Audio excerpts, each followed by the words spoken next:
Good evening. It's Natalie Zangon, and I have here the book of Queen Esther. So I want to do a talk with you guys about Purim because it's coming up. We're in month of Adar, and this month we had two Adars. So we had Purim Katan, which the day that Purim would have fallen on, so we still call it Purim Katan, and then we have the actual Purim that's going to be coming up in the second month. And I'm in the room, in the Esther room, with my beautiful Mama Esther.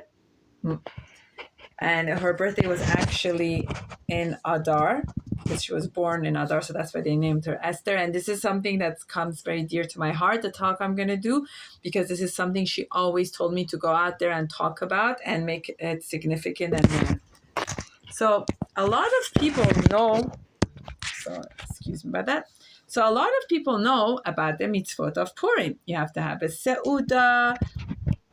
You have the seudah of Purim. You fast. You do the misholach manot, matanot evyonim, and chetzi hashekel. So there's unfortunately a misunderstanding that has taken place to a whole other level, and the message that Queen Esther taught all of us is being missed, and we need to stop this.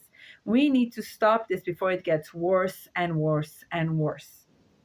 And the message is what's happening between the misholach manot versus the matanot evyonim. And my mom and Esther used to say, this is like the rich is getting richer and the poor continues to be poor. Queen Esther was an orphan. Her parents had passed away. She was brought up in a home of poverty, and she had a lot of challenges. And when she did this whole seudah of Purim and everything else, this concept of matanot evyonim was, on Purim, do not forget about the families that are struggling, right?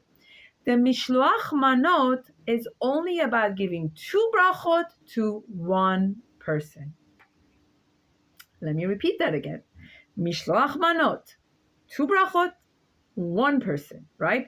There's nowhere in the Torah that talks about these massive misholach manot we're seeing now. These huge baskets that cost anywhere from $50 to $100 and $120, and this one wants to add to that one, and what theme, what this, people are putting money on credit card, on this and that, because if they bring it, I cannot give it back. If they give me, I have to give them, and such destruction of shalom bayit and fights. Oh my God. This was not the lesson. The lesson was, remember the ones that are struggling. The lesson was, give to the ones that are having a hard time. The matanot evyonim is the one that's supposed to look magnificent and amazing, and you show that you're remembering them. Not to take these huge baskets, your rich friend that has more than what you brought, so that she puts it away, and then majority of it is chametz, and she's going to give it to her cleaning lady or dump it out because it's chametz, or get rid of it, right? Full of junk food, full of candies, full of this. Where do you see this being a resemblance of Purim? I mean, seriously. You want to do the mitzvah right? You do a beautiful, simple 2 brachot, a ha'etz and a ha'adama. And you know what one of my friends did? One year, and hopefully she'll do it again, and hopefully many of you guys will show up the right way and do the right thing. She did 2 simple brachot, a box of raisin and a ha'adama, or a box of this, and 2 different brachot in a simple bag, and in it she wrote, this year we decided, instead of spending the money on misholach manot, to give it to I Care Foundation or an organization of your choice, for them to use it for their matanot evyonim, for the families that could really benefit from it.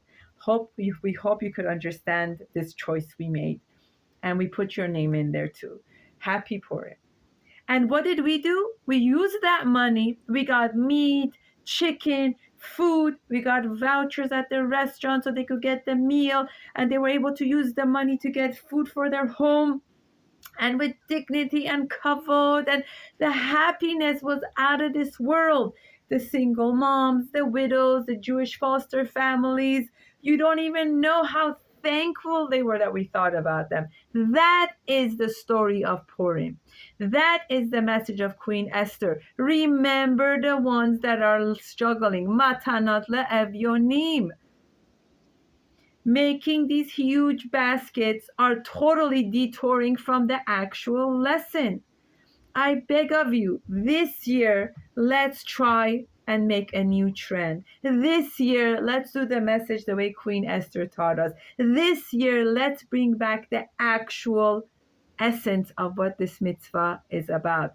To think about the ones that are struggling. Let's stop this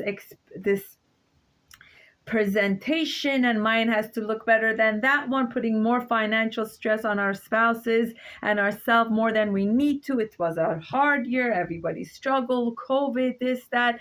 Let's put the money where it really matters. Let's reach out to the ones that really need it. Let's reach out to organizations that are helping families in need. My sister in Israel is meeting with victims of the war. She's helping the families that were impacted by the war. I will put that also in the link. You could reach out to me. You could reach out to your local organization. Reach out to your synagogue. Find out who the widows are. Find out who the single parents are. Find out who are the families that just lost a job. Put that money instead of making these nonsense baskets to your friend and put it where it really matters, which is the message of Purim and the message of Queen Esther. Purim was about thinking of the matanot evyonim, the chetzi hashekel. The misholach Manot is a simple two bracha, a ha'etz and a ha'adama to one friend. Let's bring back Esther's message. Let's bring back what she wanted us to do, which was to think about those that are struggling, not to make the rich people have more of these things that they already have in their home.